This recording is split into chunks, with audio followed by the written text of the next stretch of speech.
In 1967, American forces in South Vietnam launched a series of powerful attacks on the Vietnamese communist guerrillas. The aim was to take the war to the NLF's biggest units by attacking their bases in overwhelming strength.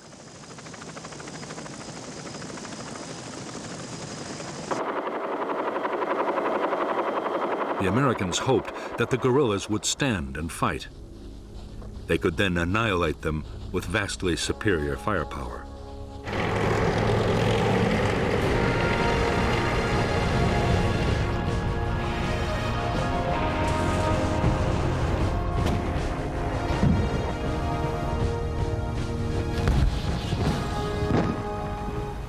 The offensives were designed to use the tactics of search and destroy on the grandest scale yet.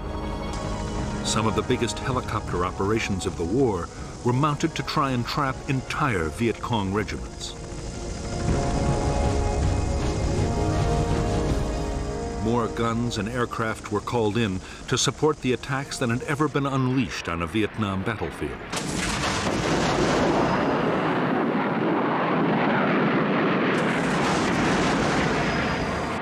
The Americans meant to damage the Viet Cong so badly they would be unable to carry on the war. In fact, the Americans would fail to wipe out the Viet Cong's biggest units. Despite heavy losses in men and equipment, the guerrillas would return even stronger, ready to launch their own offensive campaign.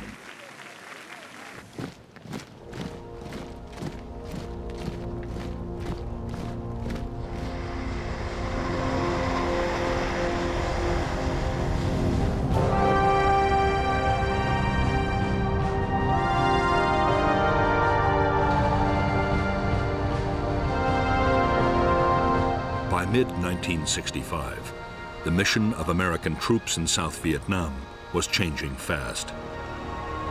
They had come to secure air bases, but now they were actively looking for combat with the Viet Cong. On May 18, 1965, the 173rd Airborne Brigade, the first U.S. Army infantry unit to arrive in Vietnam, began operations.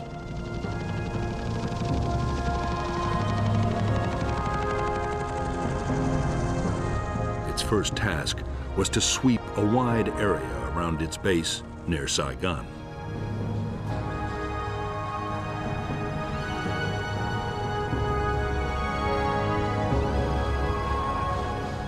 The 173rd met no real resistance. There were thousands of Viet Cong troops in the Saigon area, but they remained elusive.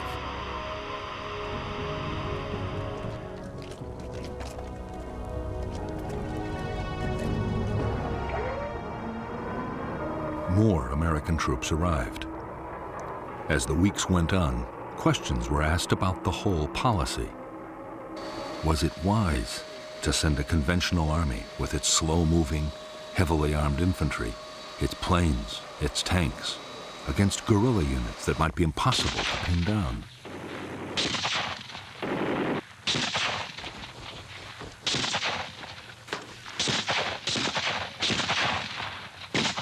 The U.S. commander in Vietnam, General William C. Westmoreland, insisted that the Army could find and beat the enemy. There were soon encouraging signs.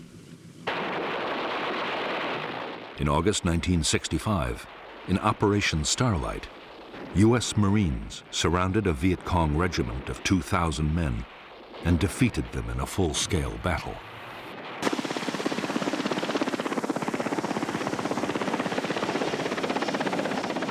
The next major challenge was posed by the NLF's allies, the professional troops of the North Vietnamese Army.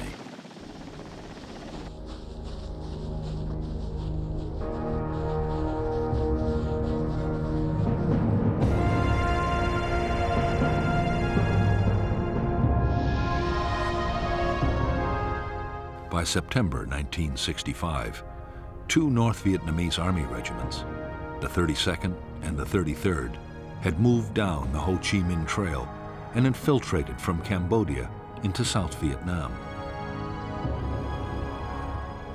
The 66th Regiment was following close behind. The plan was to take the provincial capital, Pleiku, and advance along Highway 19 to the coast at Kinan, splitting the south in two.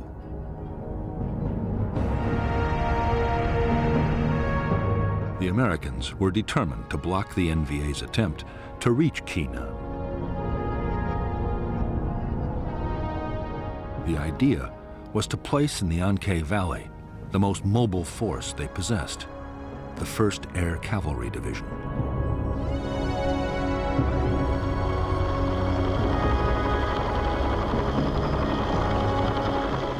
The Air Cavalry was the first formation anywhere in the world designed around the helicopter.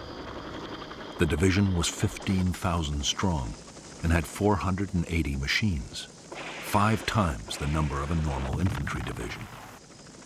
The whole idea had, until recently, been an experiment with an eye to any future war in Europe. No one really knew how it would work in a place like Vietnam.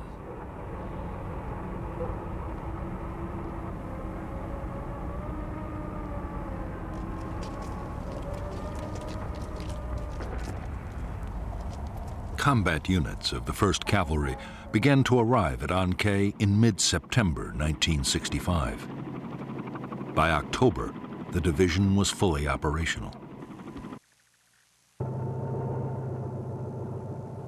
Its base, Camp Radcliffe, had grown into a massive complex of helicopter pads, supply dumps, accommodation and maintenance facilities. For the officers and men of the Air Cavalry, there was a great deal to prove, and they were determined to take the battle to the enemy.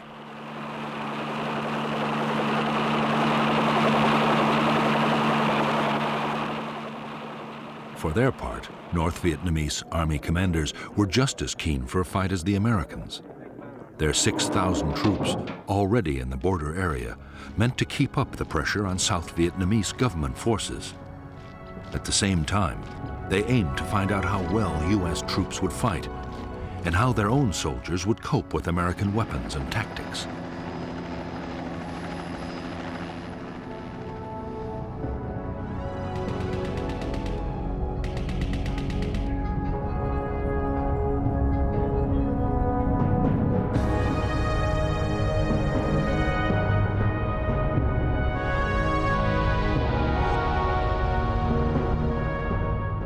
After infiltrating into the south, the 32nd and the 33rd North Vietnamese regiments had established a base area on the high ground of the Chupong Massif.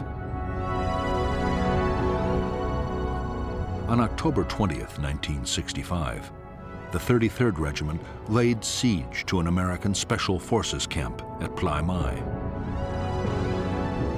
After a siege that lasted 6 days, the South Vietnamese Army, backed by the U.S. Air Cavalry, secured that camp, and both NVA regiments withdrew to the Chupong.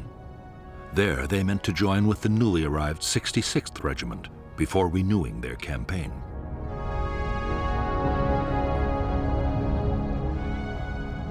The American plan was to fly in the whole of the 1st Battalion of the 7th Cavalry to find the NVA regiments.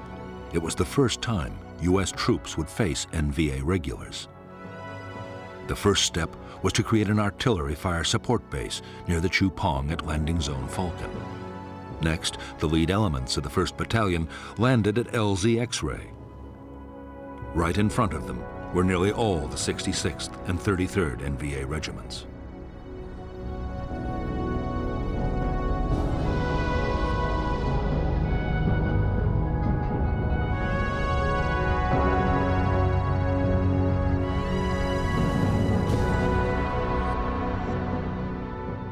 When Company B pushed towards the spur of the Chupong, it was attacked immediately, and a platoon was encircled. Company A was also pinned down by fierce fire before the rest of the 1st Battalion was landed.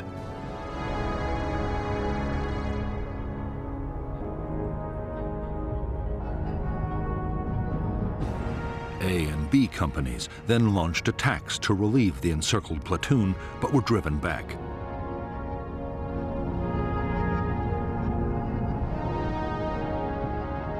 The following morning, the Americans, reinforced by another company, were hit by waves of NVA troops. Heavy fire support wreaked havoc on the attackers, and by now another American battalion was on its way overland.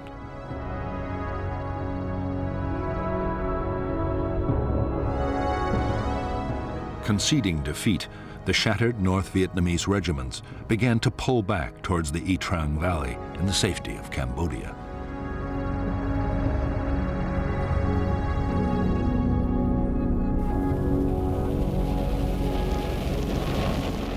After the fight at LZ-X-Ray, the Chu Pong was bombed by almost 100 B-52s, each unloading 17 tons of high explosives.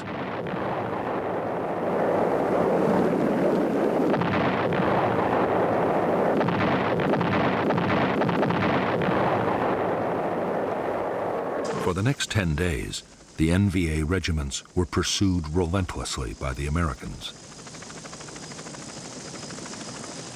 But although the North Vietnamese were in retreat, they were still capable of hitting back.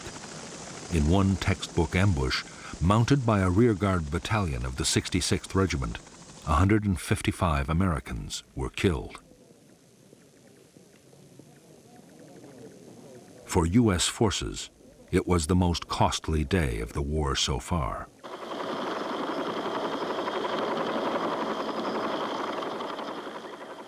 In the Battle of the E Trang Valley and the Pleiku operation, the 1st Cavalry Division lost 300 dead. But the NVA had suffered much worse. 1,300 North Vietnamese soldiers had been killed and many more wounded. It was a clear-cut victory for the Americans. 2 enemy regiments were all but smashed, and there was now little danger of South Vietnam being cut in two.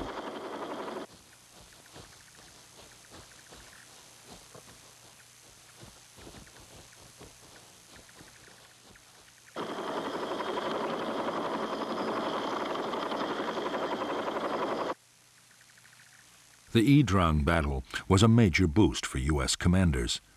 It seemed to prove their strategy was the right one.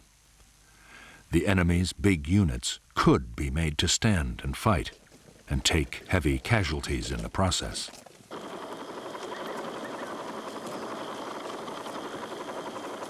If the Communists could be forced into more battles like E Trang, they would quickly suffer such losses they would have to abandon their whole campaign.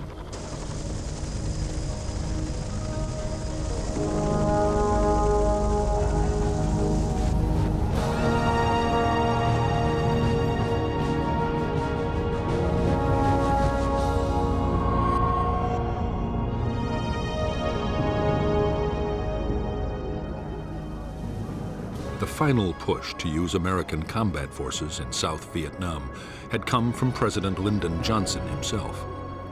Yet, he had never wanted to fight a war in Asia.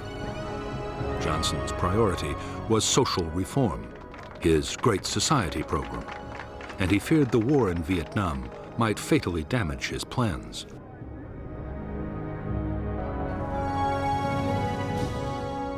The problem for Johnson was that if the war grew unpopular, it could cost him the political support his program needed.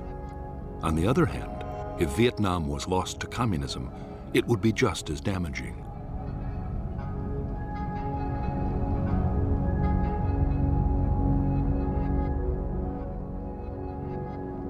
The only solution that Johnson could see, and the one agreed with his Defense Secretary Robert McNamara, was an uneasy compromise. The U.S. would carry on fighting the war, but everything possible would be done to limit its impact on the American people. Dramatic measures like calling up the reserves or the National Guard had to be avoided.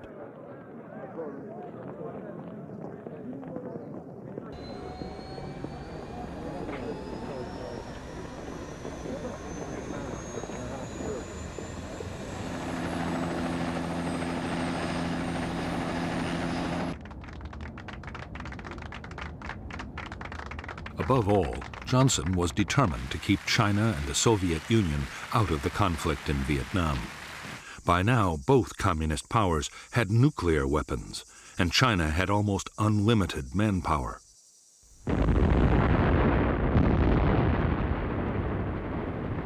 fighting the Chinese in Asia, would demand millions of American troops and cost untold casualties.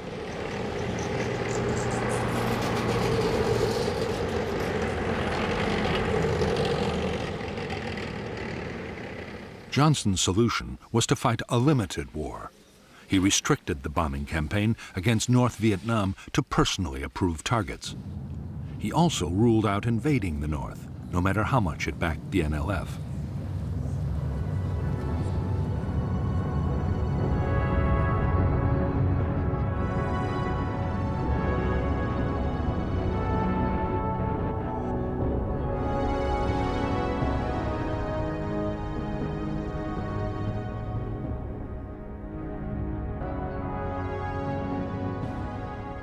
In fact, General Westmoreland, the U.S. commander in South Vietnam, had no desire yet to go into what he felt were communist sanctuaries in neighboring countries. But what he did want was a much more effective bombing campaign to cut the flow of supplies and men to the guerrillas.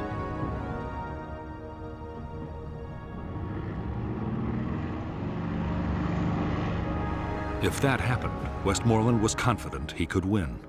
He would need more troops, but once he had built up his forces, he was sure he could seize the initiative.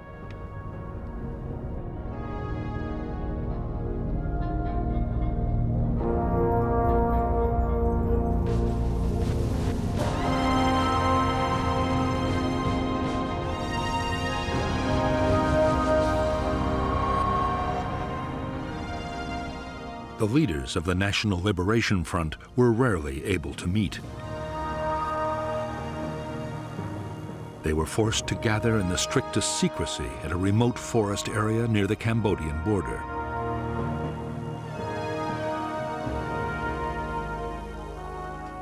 The fear was that a single American bombing raid could wipe out the leadership at a stroke. Security was intense, and avoiding enemy units meant that some members had to travel for weeks to reach the conference.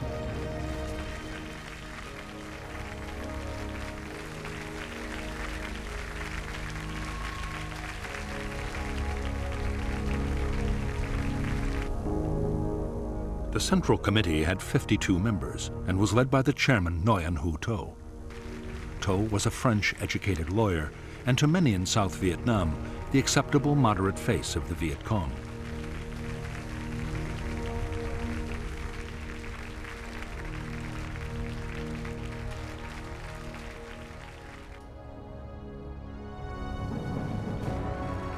But behind To were lifelong communists like the General Secretary Huon Tan Phat, an architect and the NLF's foremost thinker.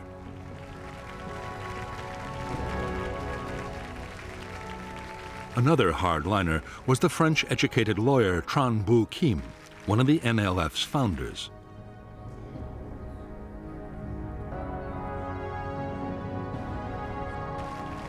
By now, Northerners were in almost full control of the military command, and through them, North Vietnam was making sure its policies were followed.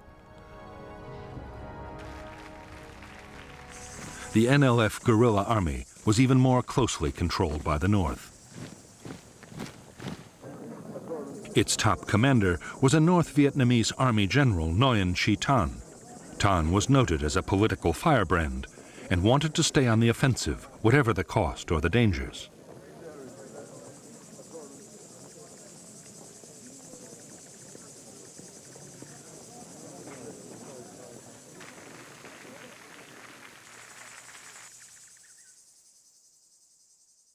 Thanh was equal in rank to the North Vietnamese Defense Minister, General Giap, who favored a more cautious approach in the South, now that American firepower had entered the equation.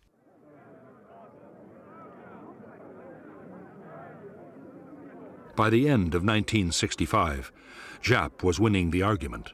The result would soon be felt on the battlefields of South Vietnam.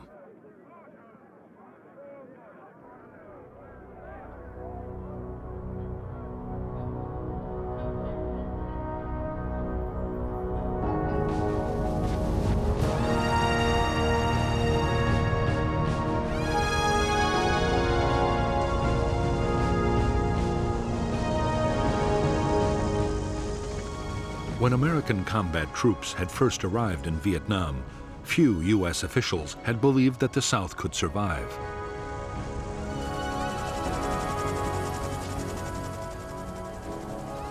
By the end of 1965, the picture had changed dramatically.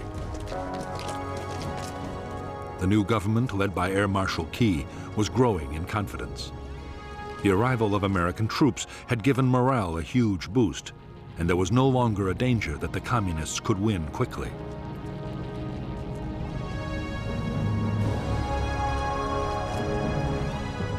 For General Westmoreland, the next stage was to go on the offensive against the Viet Cong.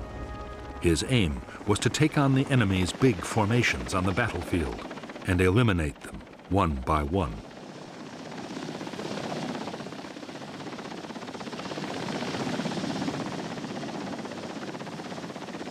The tactics would be those of search and destroy, finding and trapping the enemy, then smashing his forces with massive firepower.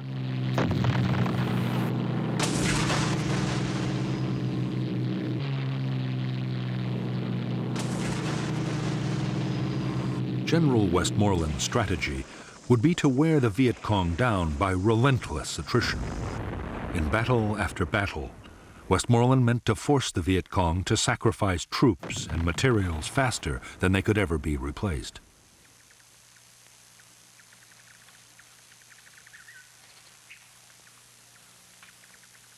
The measure of success would be the amount of supplies destroyed, the number of bases knocked out, and above all, the body count, the number of enemy soldiers actually killed in battle.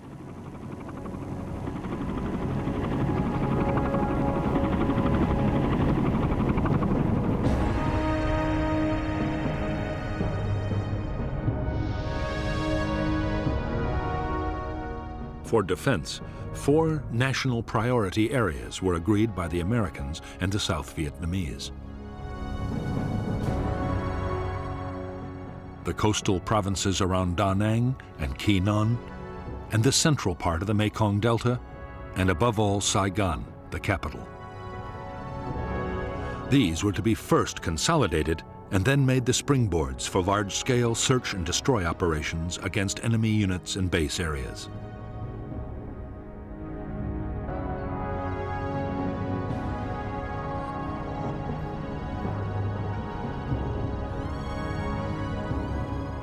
The greatest Viet Cong concentrations in the whole of South Vietnam were known to lie between the capital and the Cambodian border.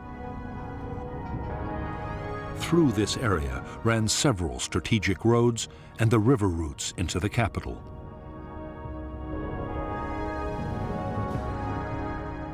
There were believed to be enemy bases in the Iron Triangle, War Zone C, and War Zone D.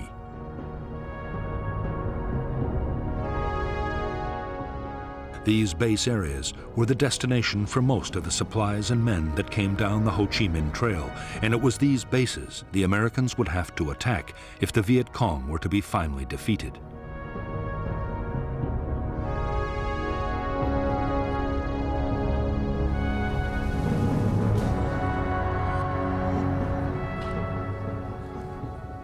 A key part of the American strategy was to stop the Viet Cong, replacing the men and supplies they lost in battle. The Commando Hunt bombing campaign was hitting the North Vietnamese transport system and the staging areas for troops infiltrating down to the south.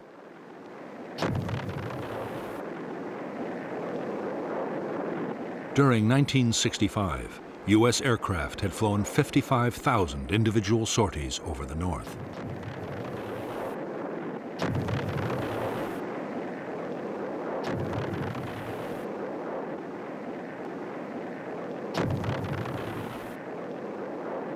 In the South itself, the Americans meant to take over most of the fighting. The U.S. forces were better armed and trained than South Vietnamese government troops.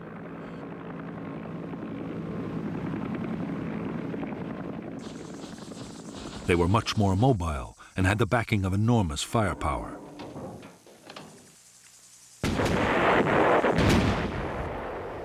Meanwhile, to the intense frustration of many South Vietnamese army commanders, Government forces would deal mainly with local security.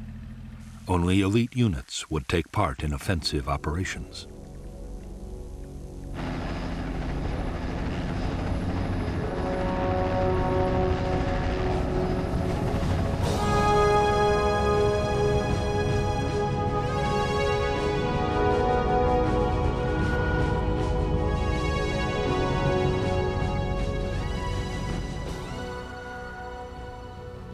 In December 1965, Ho Chi Minh and the North Vietnamese leadership ordered a change in the way the war in the South was to be fought. From now on, the Viet Cong would avoid pitched battles with the Americans unless the odds were clearly in their favor. There would be more hit and run attacks and ambushes.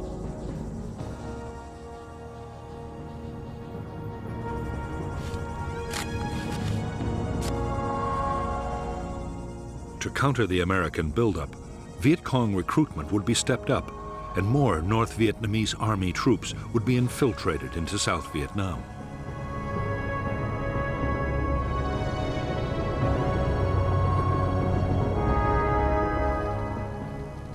The Vietnamese communists, following the example of Chinese guerrillas before them, had always given the highest priority to creating safe base areas. They were training grounds, logistics centers, and headquarters.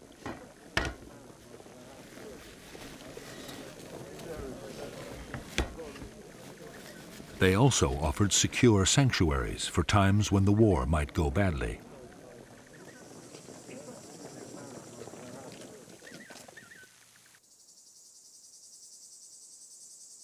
Hiding the base areas had always been a high priority for the Viet Cong.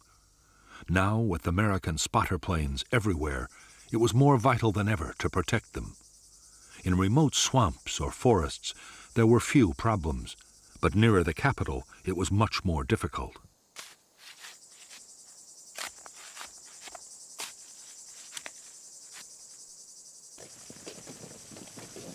The answer was to build enormous warrens of underground tunnels.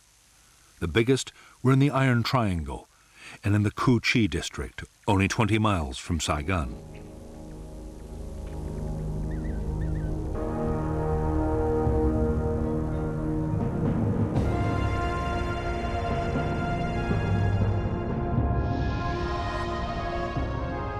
In the Cu Chi base area, any facility used by the guerrillas, like a conference room or training area, had almost instant access to the safety of underground.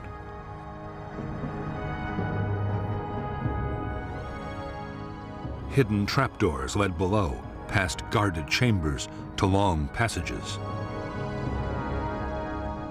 At regular intervals, branches led back to the surface and other secret entrances. Some openings were even concealed beneath the waters of streams or canals.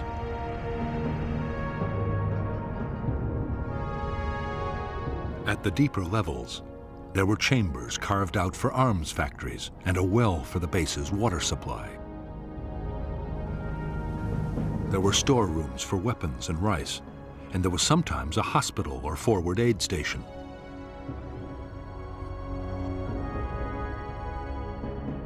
Long communication tunnels connected the base with other distant complexes. Base kitchens were always near the surface, with long carved-out chimneys designed to diffuse cooking smoke and release it some distance away.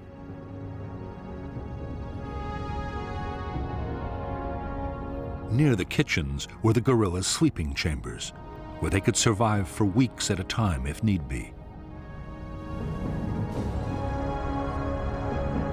Everywhere on the top level, there were tunnels leading back upwards to hundreds of hidden firing posts for defense of the base.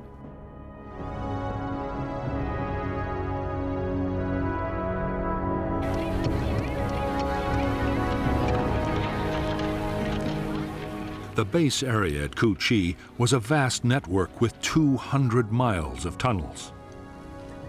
There were other complexes too, big and small, scattered all over the country. Each villager in an NLF area had to dig a meter of tunnel a day. There was even a standard handbook specifying exactly how tunnels were to be built.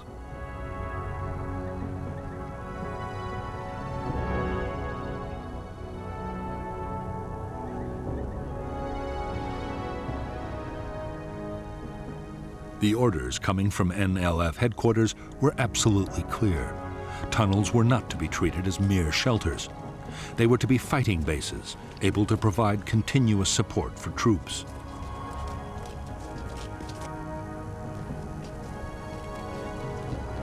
Even if the village was in enemy hands, the NLF beneath should still be fully capable of offensive operations.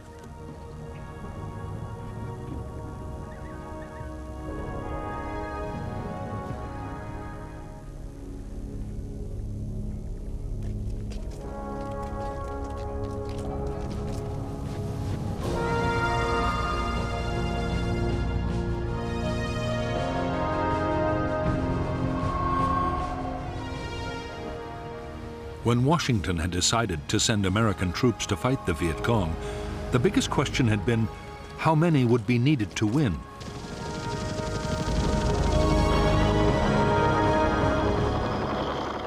Military planners accepted that to win a war against guerrillas, an army needed to outnumber them 10 or even 15 to 1. But American generals were now arguing that the Viet Cong was no longer a guerrilla force, but a conventional army of big units.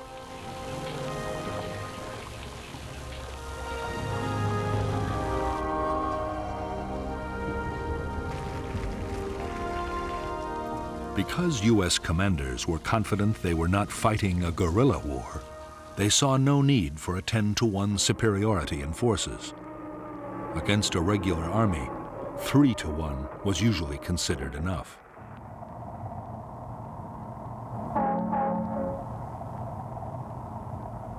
$400,000 U.S. troops, plus the South Vietnamese army, would be just sufficient to reach that target.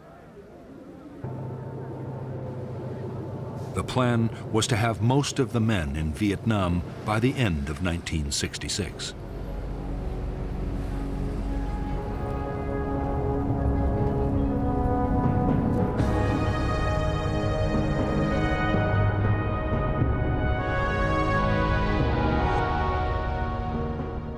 The South Vietnamese army had divided the country into 4 tactical zones, with an army corps in each.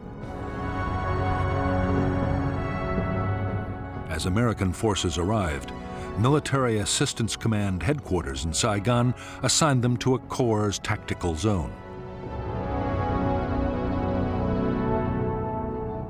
By the end of 1965, the 3rd Marine Amphibious Force commanded 4 regiments in I Corps. The 1st Air Cavalry Division was in II Corps, along with a brigade of the 101st Airborne. The 1st Infantry Division and the 173rd Airborne were in III Corps.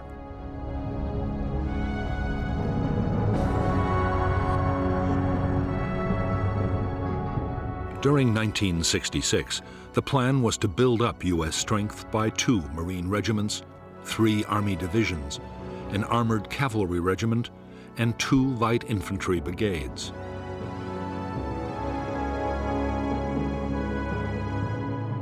The combat strength of Allied nations would also increase to 2 Korean divisions and a Marine brigade, an Australian task force, plus New Zealand and Philippine units.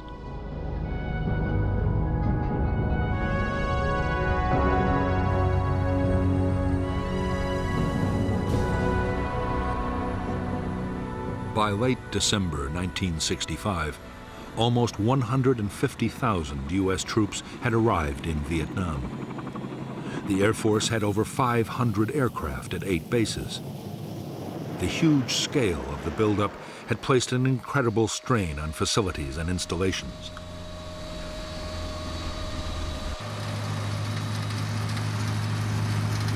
There was a frenzy of building as Army and Navy engineers, along with American civilian contractors, improved airfields, bases, and roads.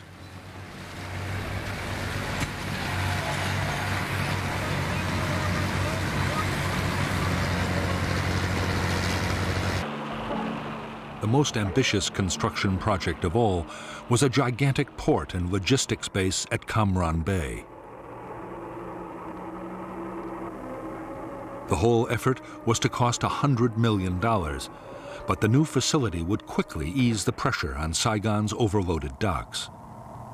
By now, American supplies arriving in Vietnam by sea were topping 300,000 tons a month and rising fast.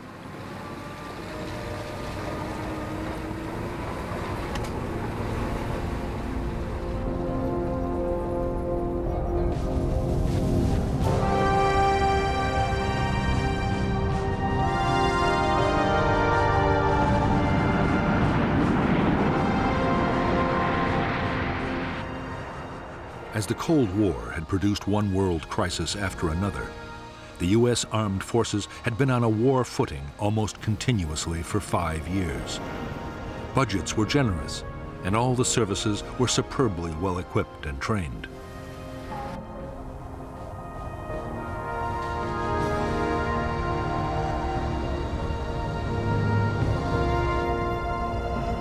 Many American officers and NCOs already had combat experience in Vietnam as military advisors. Most of the more senior personnel had fought in World War II and Korea.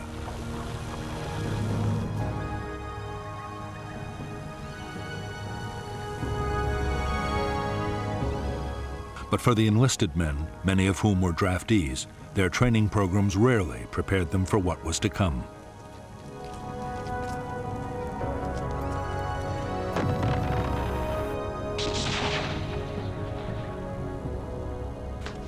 Even to the best trained soldiers, the reality of arriving in Vietnam could come as a shock. The climate was exhausting, with extremes of heat and humidity. The Vietnamese people and their culture were totally unfamiliar. Many American soldiers were from U.S. cities, and the lives of Southeast Asian peasants were beyond anything they knew.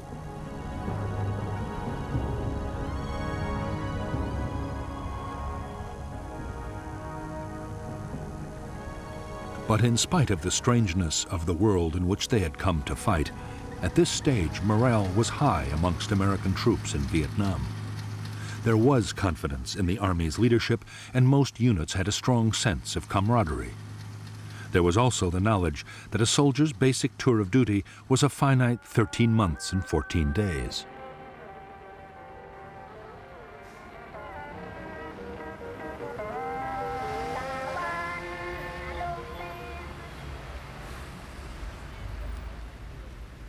While thousands of Americans were getting their first look at Vietnam, the South Vietnamese Army was in its 6th year of war. Most of the Army's 300,000 soldiers were reluctant conscripts. Many were underfed, and desertions were outstripping recruitment by 2,000 a month.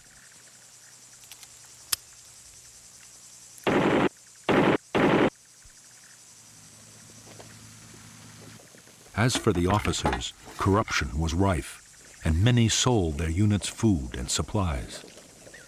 The most senior commanders had nearly all been appointed for their political and family connections.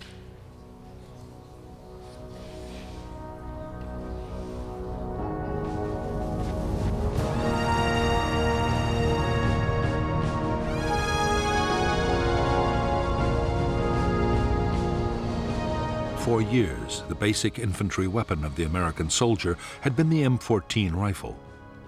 It was a dependable weapon, but was unstable when fired on full automatic.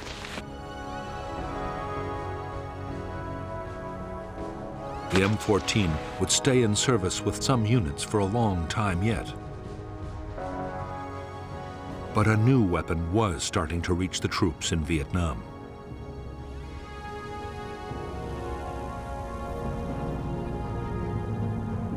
The M16 was a light, compact assault rifle made of metal alloy and plastic. It was effective up to 400 yards and had a very high rate of fire.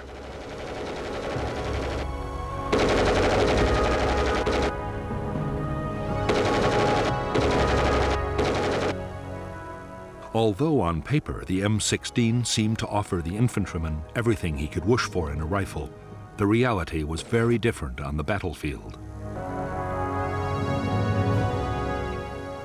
The M16 was prone to jamming, a nightmare for the soldier in a firefight. The problem was reduced by scrupulous cleaning, and later modifications would cure the problem completely. But in the meantime, many men viewed the M16 with deep mistrust.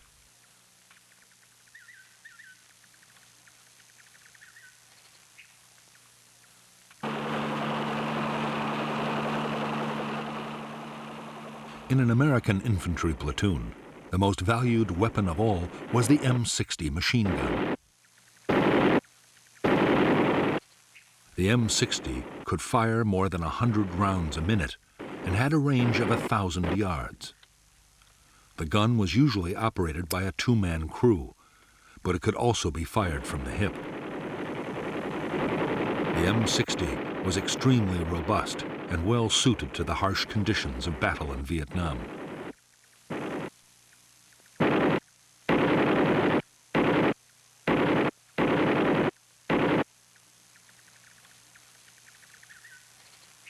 As well as the weapons they took with them into the field, American infantry could call on heavy fire support at any time.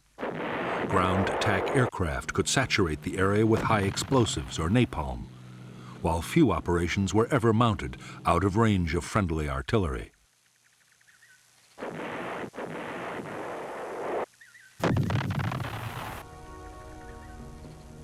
Unlike aircraft, guns were not affected by weather or visibility, and they were extremely accurate. The biggest American artillery pieces, the 175mm howitzers, could destroy a target at a range of 20 miles.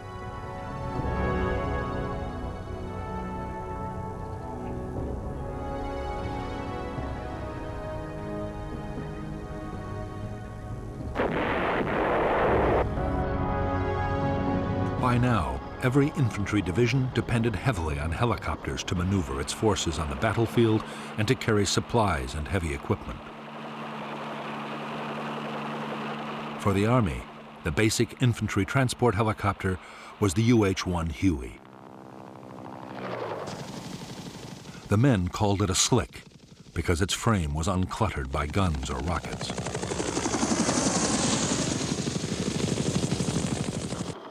The Huey was able to carry 11 soldiers and their equipment. For protection, each helicopter had a door gunner with an M60.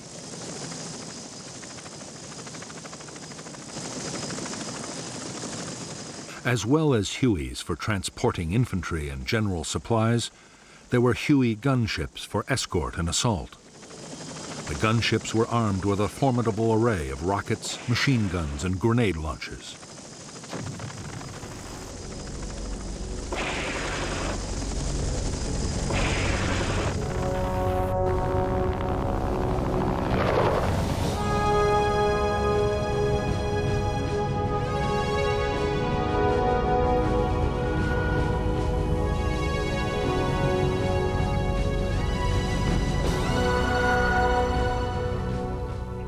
By the end of 1965, the total strength of the NLF and North Vietnamese Army units in the South had grown to 206,000 men and women. Of these, 36,000 were main force NVA troops. The rest were regional and local guerrillas.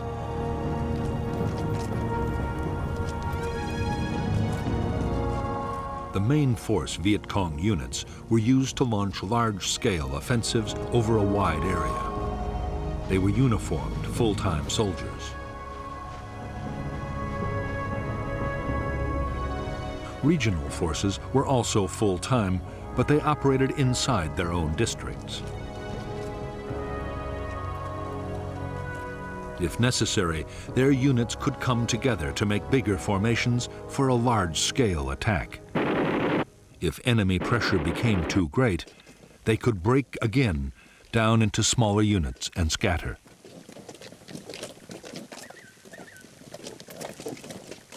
As for the local guerrillas based in the villages, their main job was political. They were a constant reminder of the armed presence of the Viet Cong and worked to increase local support.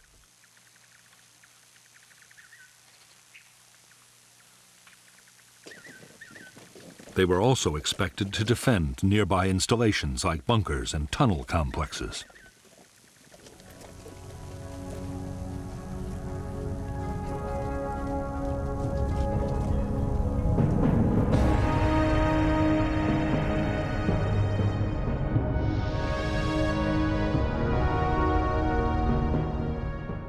Viet Cong forces were commanded by the Central Office for South Vietnam, near the Cambodian border. The NLF deployed 2 divisions, the 9th with 3 regiments and the 5th with 2. 4 more regiments were independent main force units.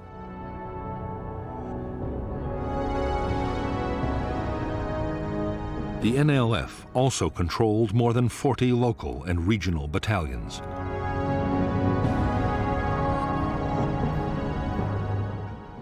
Further north, all communist operations were run by the North Vietnamese Army.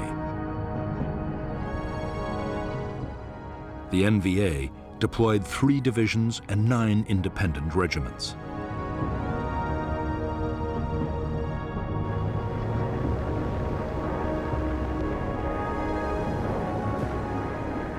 In 1965, American aircraft made tens of thousands of bombing attacks against the Ho Chi Minh supply trail and on logistic centers in North Vietnam.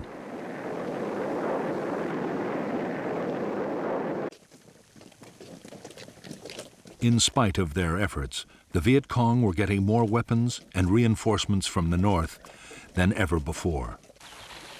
The average Viet Cong unit was now better armed than at any time in the movement's history.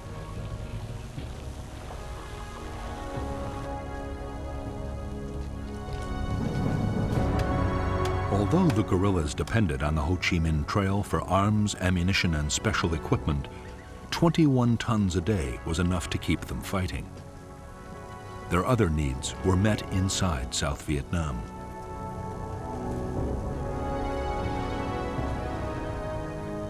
To feed the troops, rice taxes were imposed on farmers, and every possible local resource was used and reused. Nothing was wasted. Even the American supplies and containers left behind on the battlefield were put to some military purpose.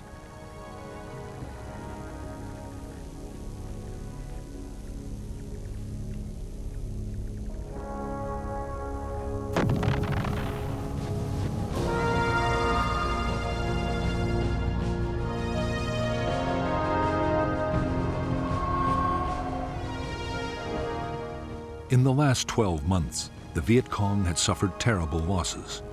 40,000 had been killed or captured in 1965. Yet the casualties had little effect on Viet Cong fighting strength.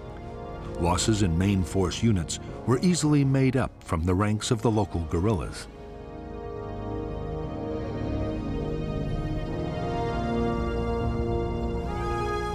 The biggest problem was the high casualty rate among officers. To replace these, the Viet Cong depended on trained men coming down the Ho Chi Minh Trail from the north.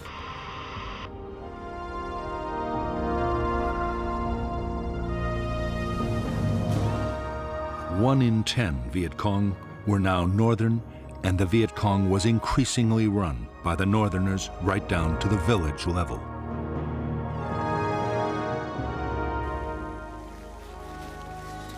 By this time, most Viet Cong main force soldiers had fought for years and were highly skilled and motivated. Every attack was planned down to the last detail, using elaborate models and endless rehearsals. The troops were well trained in infantry tactics and night operations.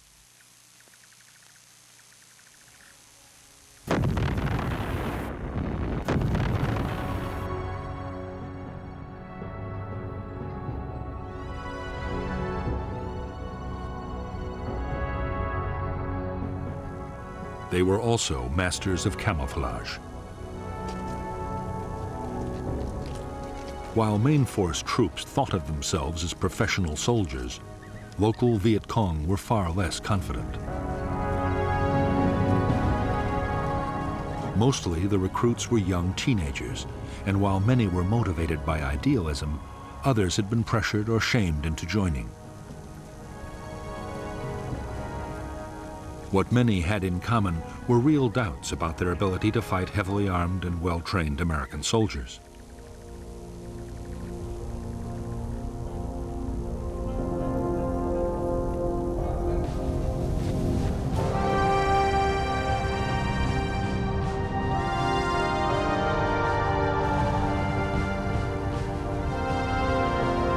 Most main force Viet Cong troops were now armed with a superb assault rifle.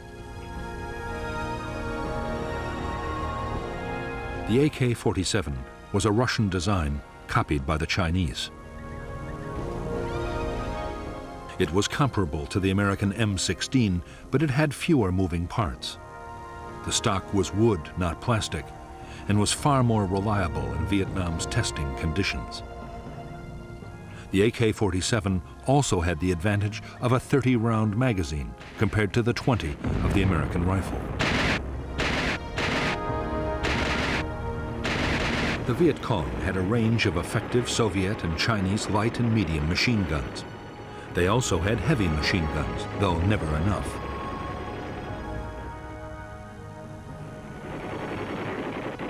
The bigger weapons were especially valued for defense against American helicopters.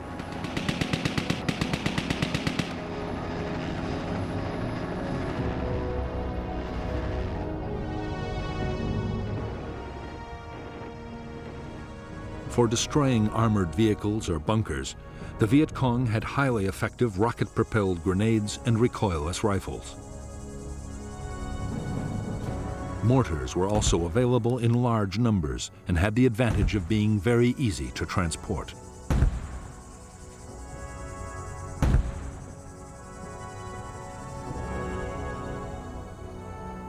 Many weapons, including booby traps and mines, were homemade in the villages. The materials ranged from scavenged tin cans to discarded wire, but the most important ingredients were provided by the enemy.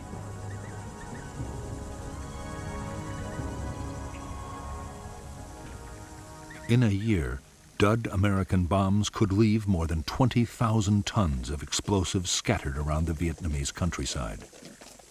After air raids, volunteers retrieved the duds, and the dangerous business of creating a new weapon began. In 1966, locally made devices would kill more than 1,000 American soldiers.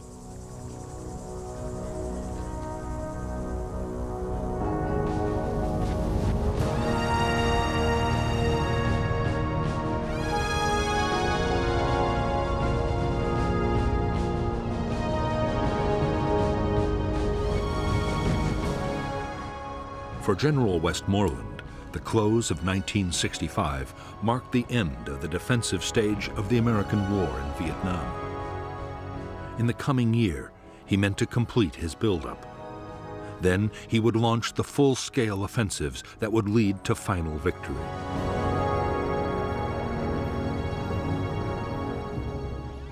The key to Westmoreland's strategy was that communist main force units would be destroyed in set-piece battles by concentrated American firepower.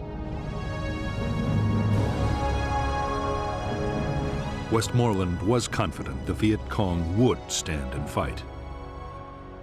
But there were some signs that the Viet Cong might be changing their tactics.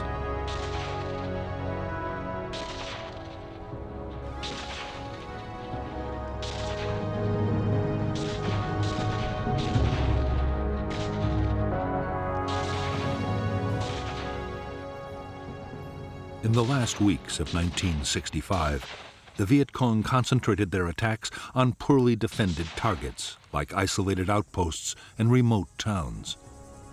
Strong South Vietnamese or American forces were making contact with big guerrilla units less and less often. At the same time, there were more sniping incidents and ambushes. As a result, While Viet Cong casualties went down, American and South Vietnamese army losses increased dramatically.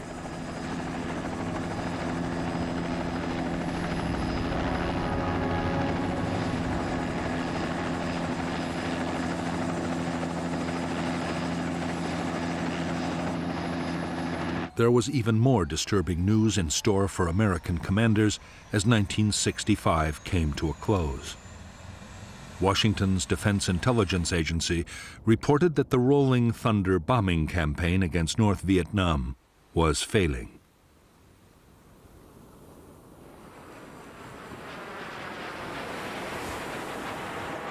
After 10 months of increasingly fierce air attacks, the North showed no signs it was about to give up its support for the Viet Cong. Nor had the bombing staunched the flow of men and supplies to the guerrillas. That meant only one thing. The real contest was still to come on the battlefields of South Vietnam.